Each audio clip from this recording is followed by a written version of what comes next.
everybody, it's Matt the Dice Chucker from the Literary Gamers coming to you with another edition of the Mash Bill. Today we're going to be talking about a brand of bourbon that many people might have bad memories of. For that I'm talking about Wild Turkey, and today's bottle is Wild Turkey 101. There's a few things I want to say about this before we get really deep into the whole thing. Now, Wild Turkey is a brand that ages ago a lot of people said, oh, that was my mixer in college.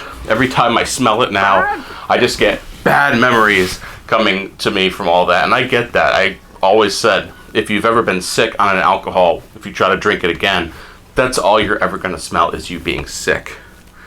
However, Wild Turkey seems to be coming up again, and that's because it recently changed ownership.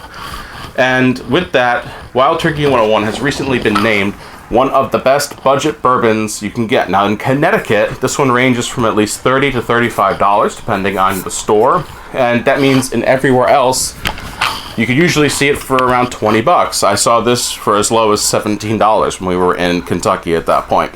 And it really is a good sipping bourbon. Now, that's going to shock a lot of you. I've known that people would say, you know, nothing good can come out of this distillery or this distillery. But Wild Turkey really has brought themselves back up. As you can see, there's not much left in the bottle. Maybe one glass worth, for me at least.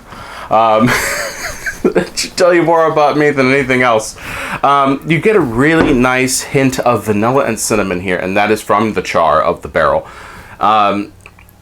And there's really not much more I can say. This is what we would call a basic starter bourbon. You know, if people come to me and say, hey, I'm looking to get into whiskey, and they want to have one of each of the different ones, I would definitely say Wild Turkey 101 or an Old Forester for their starter bourbon. This one more so because it is more accessible.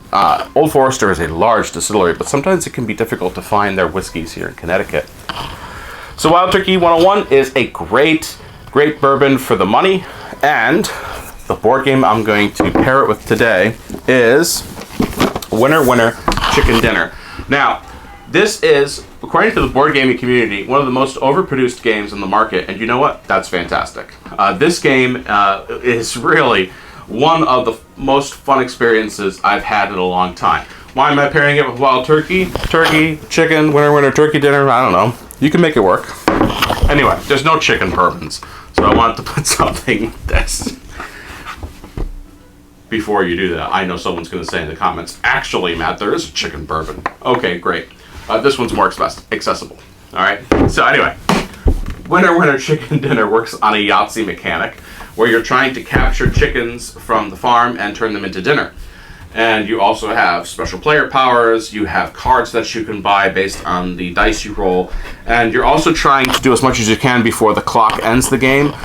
There is this tracker for the dog to move around. Actually, let me show you.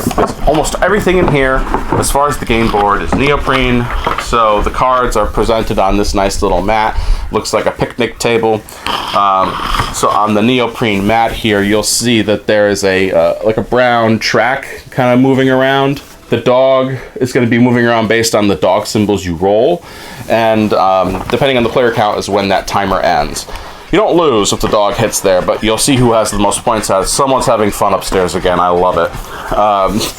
I'm kidding. That's my wife working out with the Ring Fit, which, once again, it's a great tool. The dice are good quality, and really the game can be played super quick. And before you know it, it's over, and you have these little bags you're putting your chicken dinners in, and the chickens in. Sorry, not chicken dinners, the chickens in. And it's a lot of fun. This game comes with a piece that is 0% necessary for the game, and that is a little rubber chicken. So, if you're looking for the rules for the rubber chicken, there isn't any. It's just tons of fun to have in there. Is the game overproduced? Yes. Is it fun? Yes. So give it a chance. Winner Winner Chicken Dinner. This is from 25th Century Games. This is Chad Elkins. And it may seem super ridiculous, so if you're not into, games like this, then definitely don't pick it up. But if you really love that fun Yahtzee mechanic, a good family game, a good, game night game to get things started or to end the night, and then, of course, you could also end the night with your glass of Wild Turkey 101. That's going to be it for me today for the Mash Bill. We'll see you next time, everybody.